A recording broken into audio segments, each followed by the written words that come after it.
माननीय तेजस्वी यादव जी, इसका श्रेय आपको नहीं मिलना है, पटना रहना है ना। विधानमंडल ने सर्वसम्मत प्रस्ताव पारित किया। आदरणीय प्रधानमंत्री जी ने राज्य सरकार के अनुरोध पर मिलने का समय दिया, अपनी राय व्यक्त किया, तो सदन के तमाम राजनीतिक दल इससे सहमत हैं। नमस्कार, मैं हूं देवांशु। आप देख रहे हैं न्यूज़ 47। बिहार के नेता प्रतिपक्ष तेजस्वी यादव बिहार में जातिगत जनगणना कराने को लेकर काफी एक्टिव मोड में हैं। बीते दिनों विधानसभा में तेजस्वी यादव ने सीएम नीतीश कुमार से मुलाकात की थी और मुलाकात का मजमून बाद में बताया था कि सीएम नीतीश कुमार ने यह सहमति दी है कि 3-4-5 दिनों में वह सर्वदलीय बैठक होगी। तो आज सीएम नीतीश कुमार ने भी कह दिया कि जल्द ही हम ऑल पार्टी मीटिंग बुलाएंगे और आपसी सहमति होगी, उस पर लेकर विचार मंथन होगा।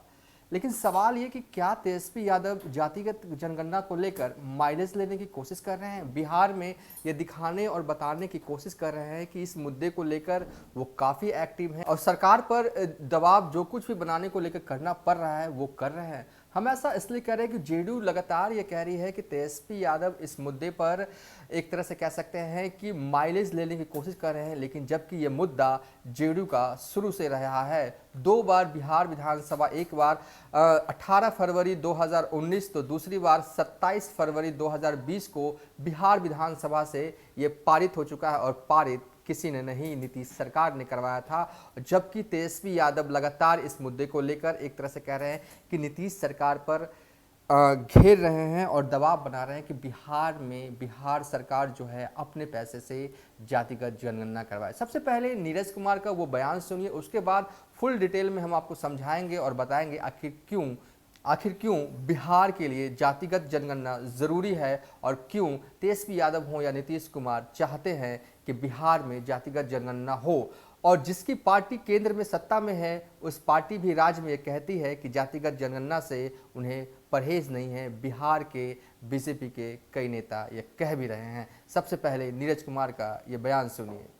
यह जेडीयू के प्रवक्ता नीरज कुमार, जो कि सीएम नीतीश कुमार के करीबी माने जाते रहे हैं, जेडीयू में काफ़ी अरसे दशकों से रहे हैं और ये कह रहे हैं कि तेजस्वी यादव इस मुद्दे पर माइलेज लेने की कोशिश कर रहे हैं, जबकि ये मुद्दा जो है उनकी पार्टी के नेता का शुरू से रहा है। अब हम आपको समझाने की कोशिश करते हैं आखिर बिहार राज्य के लिए जातिगत जनगणना क्यों ज़रूरी है और क्यों बिहार की रीजनल पार्टी जो है हर हाल में चाहती है कि बिहार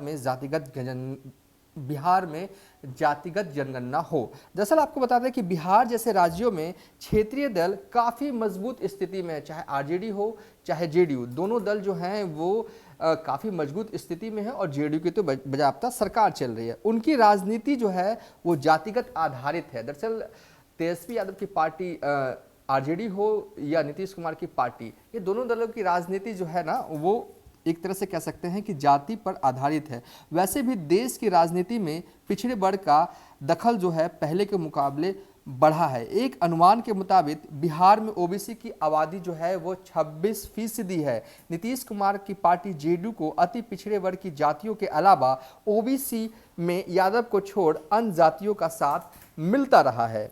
हालांकि 2020 के बिहार विधानसभा चुनाव में जेडीयू जो है वो तीसरे नंबर की पार्टी बन गई है। इस बीच आरजेडी 2020 में मिले वोट को एकजुट रखना चाहता है, इसलिए अपने जनाधार में जेडीयू की सेंध से बचने के लिए ओबीसी का सच्चा हितैषी बनने की जुगत में है और इसलिए तेजस्वी यादव हों या लालू यादव लगातार ये कह रहे हैं कि बिहार में जातिगत आधारित जनगणना होना चाहिए। वहीं भारतीय जनता पार्टी यानी कि बीजेपी, जो कभी सवर्णों और बनियों की पार्टी समझी जाती थी, अन्य जातियों में अपना जनाधार बढ़ा चुकी है, इसलिए वह अब अनुसूचित जाति और अनुसूचित जनजाति के साथ साथ ओबीसी को लामबंद करना चाहती है। साथ ही बीजेपी गरीब सवर्णों को आरक्षण व जनसंख्या नियंत्रण जैसे कानूनों के सहारे हिंदुत्व या कहें कि हिंदुओं को एकजुट करने की कोशिश भी कर रही है। हालांकि बिहार बीजेपी में भी अब जातीय जनगणना के स्वर उभरने लगे हैं।